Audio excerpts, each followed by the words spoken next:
V tokratni avtomobilnosti zapeljemo dva kompaktna športna terenca, Nissan Ariyo in Peugeot E3008. Oba 100% električna z odličnimi baterijami. Na popotovanje pa gremo s Volkswagenom Kalifornijo. In v kvizu vprašamo, na katere zavore zavirati na Esquiroju. Pozdravljeni v avtomobilnosti. Danes v oddaji spoznamo dva športna kompaktna terenca. To je tisti oblikovni in velikostni razred, ki je v zadnjih desetletjih najbolj učinkovito prepričal kupce, da zamenjajo enoprostorce za športne terence. No, ko si rekel kupce, si verjetno mislil družine. Družine so se v teh zadnjih letih kar precej spremenile, tako svoje potrebe kot svoje želje, tako da recimo en kompakten terenec lahko zadovolji eni tudi veliki družini. So pa se tudi terenci, roko na srce, kar precej spremenili v zadnjih letih in desetletjih. Drži in ne drži. Avtomobilska industrija zelo spremlja trende tudi v družinskih navadah. In športni rekviziti, aktivnosti kažejo na to, da bi danes pravzaprav potrebovali še več prostora kot nekoč. Ampak hkrati pa je prišel generacijski in oblikovni cikel in avto je moral spremeniti svojo obliko. In zato taka popularnost športnih terencev. In vsi vemo, da aktivnosti pri novodobni družini ne zmanjka, prostora pa ni nikoli preveč. Preden spoznamo ta dva kompaktna terenca, ki vam ju predstavljamo v današnji oddaji, se pravi povsem električni Peugeot E3008 in povsem električno Nissan Ariyo, pa gremo na še eno družinsko popotovanje oziroma na enega partnerja pri družinskem popotovanju, zelo popularno Volkswagen Kalifornijo.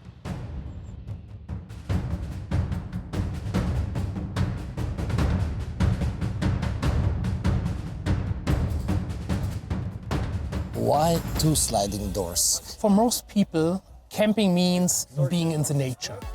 And with the concept of two sliding doors, which the base vehicle, the multivan, brings with it to the California, we have now the opportunity to really bring the nature into the vehicle. You can see that here. Yeah, we have air on the left side, air on the right side. And in the end, with the two sliding doors, we not only have a car, so the California is not just a car, it's more for us a kind of three-room apartment. And especially when you compare to the old California. The driver's seat was always the worst place, I would like to say, because you had no space for your knees because of the extended kitchen. I agree. So therefore, we said, hey, let's think of a new concept with a shortened kitchen, with two sliding doors, and therefore we have also more flexibility in the dual use. Can you show me the table? The table. First of all, we have the small table, where you have three options to put it into the vehicle. One is you can put it on this side outside as a kind of summer kitchen. So for chopping onions. Yeah, for chopping outside things, for cooking outside if you have an electric stove, for example, because you have also a 330 volt socket outside so that you can... I can use it also not only in the camp. Then you can put the table here as an extension also for kitchen works. And last but not least, you can also put the table to here as a small coffee table when you're sitting in here. The big table, which we have stored now in the back of the vehicle. So and you can also put the big table in here with three legs, and you have also a connection to this adapter here. So you can also take the big table here if you want to dine inside the vehicle because the weather outside is bad. We have here the sink, water supply, and one gas cooking. We have here storage. We have here two sockets, 230 volt, 300 watt, 230 volt normal when you have land energy, so the socket in. You have the gas, you have storage here. And here we have the fridge. And the fridge is, as we have in the Grand California concept now here, you can use it from outside the vehicle, from inside the vehicle, so there are a lot of opportunities and flexibility. Tell me about the app. For example, you arrive at the camping ground, you want to open the electric pop-up roof, so you can do it from outside the vehicle. You can look if there are any trees, so that you do not do any damages on the vehicle. Or the second use case, which I very often use it, is I go to bed in the pop-up roof, and then I figure out, oh, I forgot the lights. So I can switch off the lights via the app, so that's very practical and very good. Ampak danes je Kalifornija celotna družina znotraj palete modelov Volkswagenovih gospodarskih vozil in tako imate danes na razpolago tudi verzijo narejeno na malem Caddyju, se pravi Caddy California, primerna za 2 potnika, ki spita v notranjosti avtomobila. No, tam imamo Grand California, narejeno na velikem crafterju, tudi najbolj klasična avtodomorska Kalifornija. Šušlja pa se tudi že o ID. Buzz California, se pravi električni Kaliforniji. We do see a California version for the ID. Buzz coming. Stay tuned. However, we want to make sure that we really meet our customer expectations. And that means it needs to be a true California. And that means basically that we also need a concept that really sells. To drive electrically, you can do that with a plug-in hybrid up to 90 kilometers. That's a lot. That's a lot, yeah. And at the same time, basically to really also have long distance traveling without any charging and without even refueling. And basically this is somewhat currently the main demand of our customers, and that's exactly what we are delivering. That's the freedom. That's the freedom. In the multivan, we had a smaller battery in the plug-in hybrid version. So you installed here the bigger battery, right? Yeah, we will. Basically, it's a new drivetrain. We call it plug-in hybrid 2. So the second generation, and that will be installed in the multivan as well as in the new California. And also in the 4x4 version. Also in the 4x4 version, yeah, that's the idea. It's a very innovative concept because basically the rear axle is driven fully electric. And the front axle is basically driven by the combustion engine. The performance of this 4Motion drive is unbelievable. I can tell you it's really exceeding the next level. So this will be also a Panamericana version, the higher ground clearance? Yeah, stay tuned. Panamericana is always an option we are thinking of. Currently, California stands for campers. In the future, we will develop the name into its own brand. Do you want to go into the camping business, also with selling camping chairs and tents and so on? Yeah. What's the story behind? That's an interesting question, and yes, we do think that our California brand is so strong that we do think we can develop that further. And one idea is basically, of course, accessories. This is a starting point, but there's much more to come. Yeah? This is Volkswagen. This is already included, this is Volkswagen. And there might be other accessories that we are also thinking of. And the next level will be that we are basically also introducing planning trips and also even booking spots. What you see behind me is the most flexible model of the new California world, the new California Beach. As a 5 or even 6-seater with manual pop-up roof, it is an ideal all-rounder. It also offers up to 4 beds and is available with a stove for a quick espresso in between. Thank you very much for this. Thank you. It was a pleasure. Yeah. Thank you. Thank you. Cheers.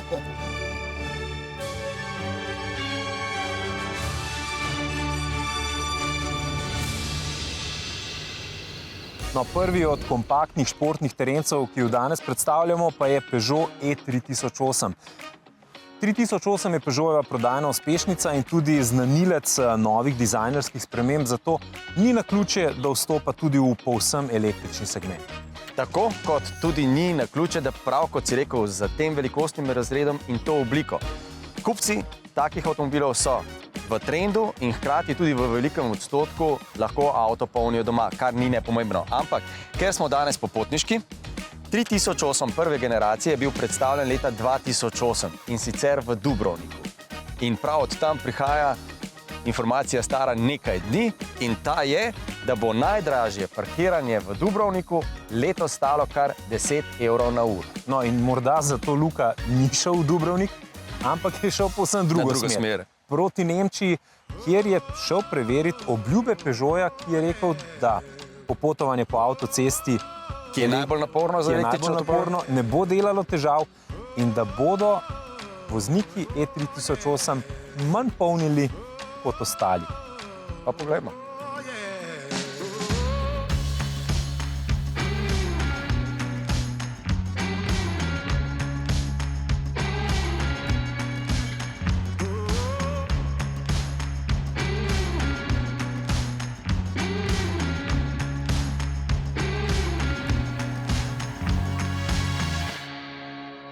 Prvi postanek na poti je sledil v Mozartovem mestu.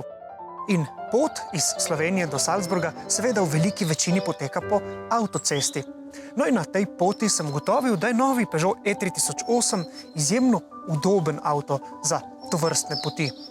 Njegova potniška kabina je namreč izjemno dobro zvočno zatesnjena, pa tudi podvozje nadpovprečno dobro blaži te avtocestne neravnine. Avtocestna poraba je na tej poti znašala le 16,6 kWh na 100 prevoženih kilometrov. In to je na prvi pogled resnično zelo dober podatek. Ampak ta podatek je treba vzeti nekoliko z rezervo. Hitrost vožnje na avtocesti v Avstriji je namreč na res številnih odsekih močno omejena zaradi del na cesti, recimo na 60 ali na 80 km/h in seveda takšne hitrosti električnemu avtomobilu bistveno bolj ustrezajo kot pa vožnja pri 130 km/h. No, ampak brez popuščanja 130 km/h pa sem opravil del avtocestne vožnje v Sloveniji, torej z Dolenjske proti gorenjski strani države. No in pri tej vožnji pa sem dosegel nekako poprečno porabo okoli 20 kWh na 100 prevoženih kilometrov. In tudi to je na koncu nadpovprečno dober podatek. Prvo polnjenje na poti sem opravil na zasebni polnilnici pri hotelu. Aktivacija polnilnice je potekala preprosto s kartico.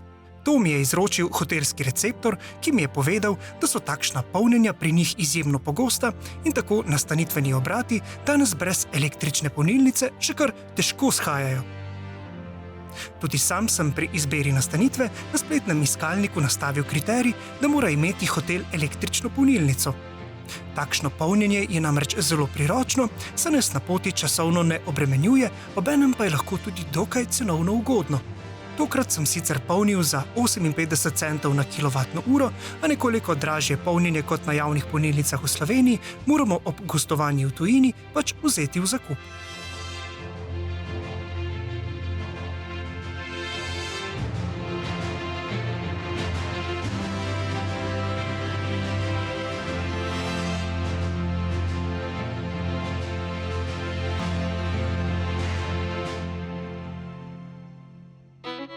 Drugi del poti pa je potekal na slikovitih, lepih oziroma panoramskih cestah med Salzburgom in Münchnom. Ne, seveda to ni bila avtocesta, ampak pot je izključno potekala na regionalnih cestah. No in pri vožnji na takih cestah se je E3008 ponovno izkazal za avto, ki je ukrojen po načelih umirjene oziroma uglajene vožnje in ne toliko po načelih dinamične vožnje. Dober primer je, na primer, takrat, ko pritisnemo na stopalko za plin, takrat ni tistega značilnega električnega močnega sunka oziroma naglega pospeška, pač pa E3008 svojo moč nabira zelo postopoma. No, kaj pa poraba električne energije pri takšni vožnji? To je način vožnje, ki je električnemu avtomobilu povsem pisan na kožo. Znašala je natanko 14 kWh na 100 prevoženih kilometrov in to je seveda zelo dober podatek. Če vaše dnevne poti torej večinoma potekajo na regionalnih cestah pri umirjeni vožnji, boste lahko s tem avtomobilom z enim polnjenjem prevozili celo več kot 500 km in tako nekako kar pozabili, kdaj ste nazadnje polnili baterijo. In še bolj v prid temu podatku pa govori dejstvo, da imamo tukaj, tokrat na testu, avto z manjšo izmed razpoložljivih baterij. Večja namreč še prihaja, ta pa ima kapaciteto le 73 kWh. Testiramo torej vstopno različico električnega Peugeota 3008 z enim elektromotorjem, ki ima 157 kW moči in poganja le prednji kolesni par. Zmogljivejša različica pa bo lahko imela tudi 4-kolesni pogon in zares zajetno baterijo z uporabno kapaciteto kar 98 kWh. Ampak ob izbiri velikosti baterije vselej upoštevajte svoje redne vozniške potrebe. Ta zmogljivejša različica bo morda bolj primerna za nemški avtoban, kjer se vozniki na levem pasu vozijo tudi s hitrostmi okoli 200 km/h. In ta avtoban je kot neprijetna ovira za električni avto predstavljal naslednji izziv na poti.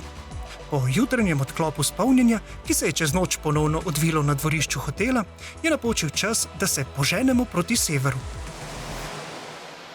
Na nemškem avtobanu sem uspel Peugeota E3008 pognati tudi do njegove največje možne hitrosti, ki znaša 170 km/h.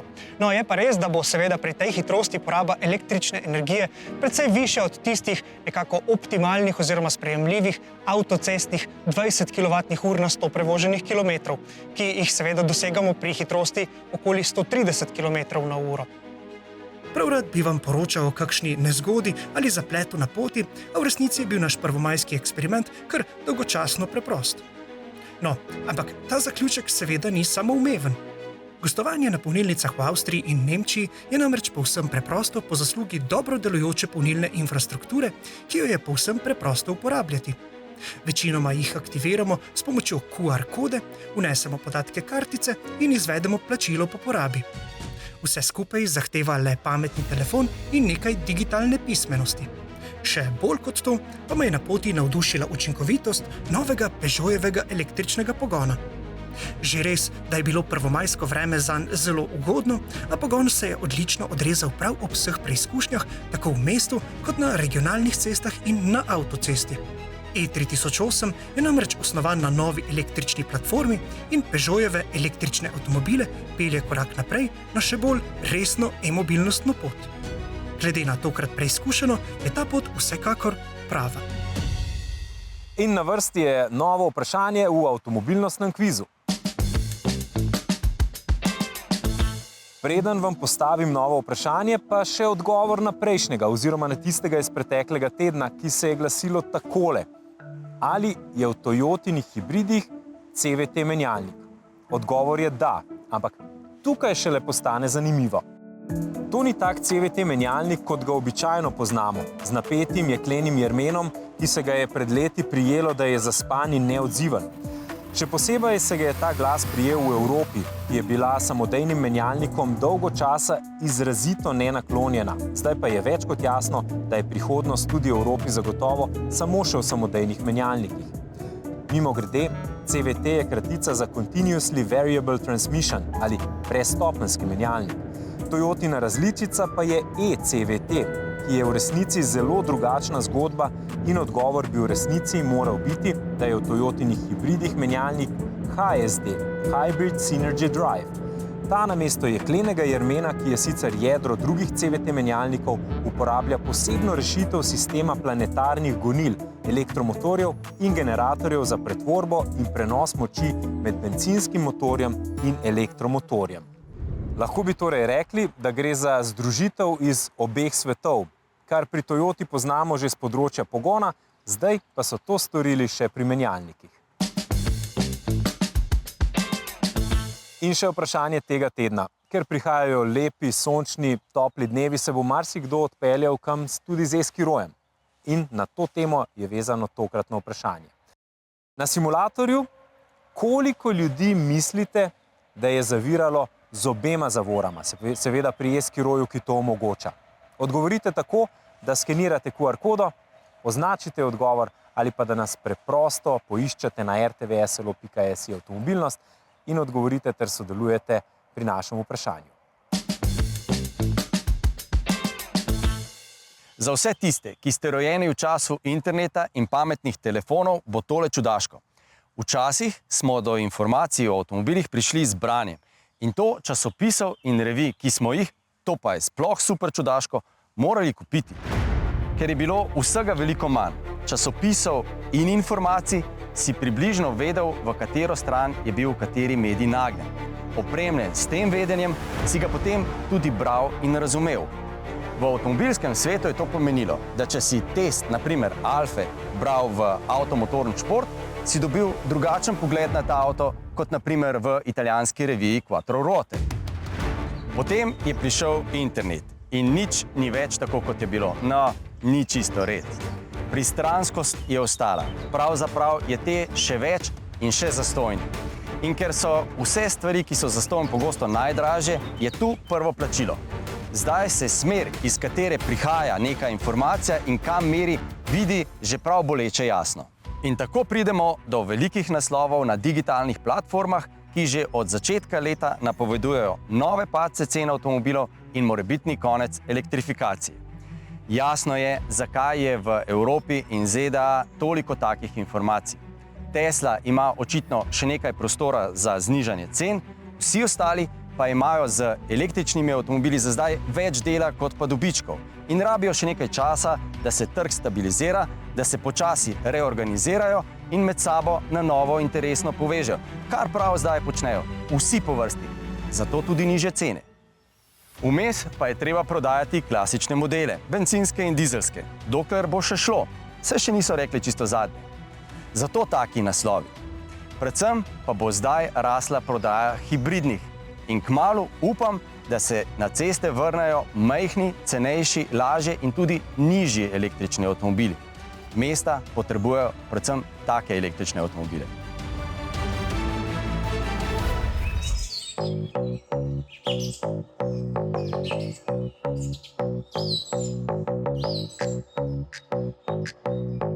Jaz se pravzaprav sploh ne spomnim še kakšnega drugega avtomobila, kjer bi imel dva taka povezana tepiha, se pravi tepiha, ki bi pokrila celotno dno avtomobila. Namreč tukaj, kot vidite, ničesar ni.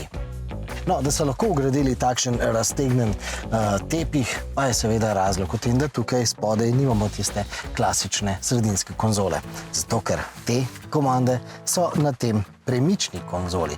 Poglejte, pritisnem na gumb in si vse skupaj prepeljem naprej. In seveda tukaj gor imamo ročico menjalnika. Po eni strani bi bilo bistveno bolj enostavno, če bi jo imeli tukaj ob volanskem obroču.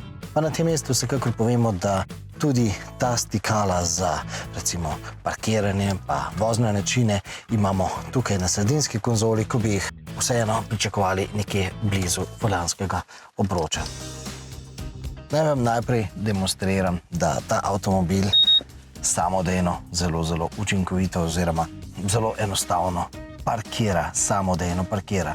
Ponavadi rečemo, da ti sistemi v bistvu porabijo več časa, kot pa bi to uporabili sami. Ampak v primeru Arie pa lahko ta sistem samodejnega parkiranja res pohvalimo. Preprosto pritisnemo na izbrano mesto in avtomobil samodejno parkira, vzorno parkira.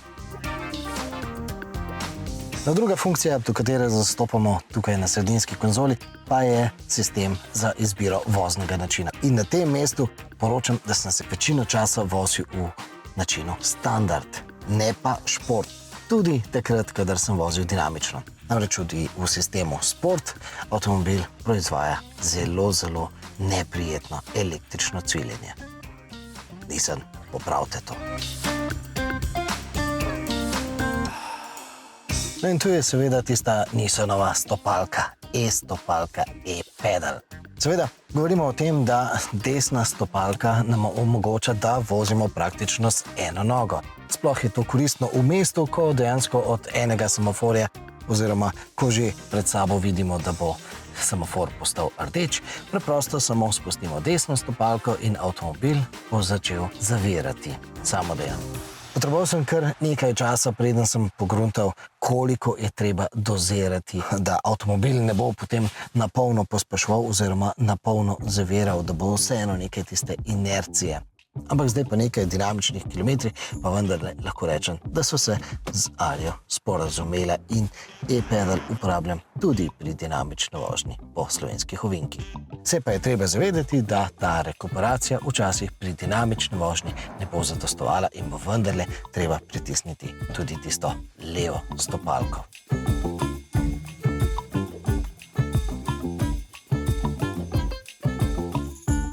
Kot vidite, je prostorno značilna tudi za to zadnjo trosedežno klop. Seveda, tukaj se bosta zelo udobno vozila sploh dva potnika, ki bosta imela prostora za noge na pretek. Tudi v širino je prostora zelo veliko, v višino ga je nekaj manj, seveda to je posledica tega, da je to kupejevsko oblikovan avtomobil. Prtljažnik pa je tisti, ki najbolj pokaže posledice kupejevske zgradbe avtomobila in pa seveda zavetnih baterij. Namreč tukaj imamo dokaj plitek prtljažnik. Na prtljažnik pa je nekaj manjši tudi zaradi štirikolesnega pogona e-Force. In seveda ta štirikolesni pogon je elektronski štirikolesni pogon zadnjih koles zagotavlja tukaj zadaj še en elektromotor nameščen na zadnji osi. Se pravi, prednja kolesa poganja prednji elektromotor, zadnja pa zadnji elektromotor. In naj spomnim, ta električni štirikolesni pogon je 10.000-krat hitreje odziven kot pa tisti mehanski štirikolesni pogoni. Ima pa seveda nekaj vpliva na porabo tega avtomobila. In ko smo že pri porabi, s tem avtomobilom smo na testi dosegali nekako okoli 20,5 kWh na 100 km. Govorimo o podatku, ki vsebuje tudi dinamično vožnjo, pa tudi avtocestno vožnjo, pa seveda tudi mestno vožnjo in pa regionalko. Vsekakor pa lahko rečemo, da je ta podatek, ki nam ob tej veliki bateriji omogoča zlahka realen doseg tam preko 300 km.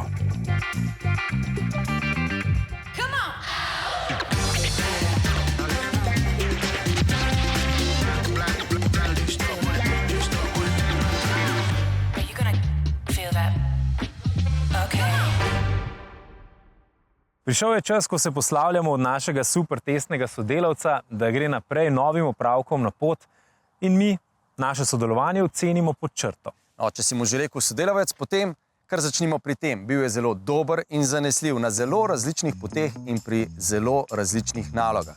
Torej je res čas, da v njegov CV zapišemo še naš komentar. Eno od prvih vprašanj in zelo pogostih vprašanj, ki je prišlo v naše uredništvo s pomočjo QR kode na Jeepu Avengerju, je bilo, ali ima kaj z njegovim družinskim drevesom in če smo ga peljali na kakšno težjo terensko vožnjo. In seveda smo ga. Samo toliko, kot se za avto s prednjim pogonom spodobi. Ne, ni res, ker je Jeep, smo ga zapeljali tudi čez rob in ugotovili, da je prej kot pogon problem v cestnih pnevmatikah. Kot vedno, te se hitro napolnijo z blatom in zemljo in je zabave konec. Ampak sej zato pa imajo pri Jeepu bistveno bolj specialiste za 4x4 pogon in tudi drugačne pnevmatike. No, se pa je pri vseh rabah, še zlasti pri terenski vožnji, izkazala višina od tal. Pa dobri vstopni in izstopni koti, dobra gradnja, izolacija same kabine, ki se izkaže predvsem pri vožnji po makadamskih poteh in pa seveda tudi na avtocesti, in pa to, da je, kar se tiče vožnje, zelo dobro pregleden, ker so vsi te koti oziroma vsa karoserija se dobro vidi. Kar pride še posebej prav tudi v mestni rabi, kar smo prav tako odgovorili na eno od postavljenih vprašanj. Mimo grede, z samodejnim menjalnikom, Avenger je na voljo tudi s tem, bo mestna vožnja še toliko bolj udobna. Privlačna terenska škatlasta oblika, tako kabine kot prtljažnika, pa povečata tako prostornost kot enostavnost nalaganja tovora. Vse našteto pride še posebej prav, kot si že omenil, v mestni rabi, kateri je Avenger v resnici še najbolj namenjen. No, če že govorimo danes o tem, kaj je v Jeepovem DNA-ju, lahko poveva tudi to, da je snemanje v bistvu nekaj, česar so Jeepi vajeni. Nastopali so v kar veliko filmih, če izpostavijo kakšne Lara Croft, Jurassic Park, Terminator, pa kakšni vojaški tudi, serija Mesh, reševanje vojaka Ryana, in tudi v Andrejevi popotovalni dogodivščini z bosanskimi piramidami. Ja, filmoteka Jeepa nas je navdušila in smo šli v raziskovanje iskanja izgubljenih bosanskih piramid. In si jih našel? Vsak jih najde, samo videti jih moraš. No, vi pa najdete več o Jeepu in o vseh koščkih naše oddaje, tudi na spletu, na MMC-ju ali na YouTubeu Avtomobilnost. Vidimo pa se naslednjič. Srečno!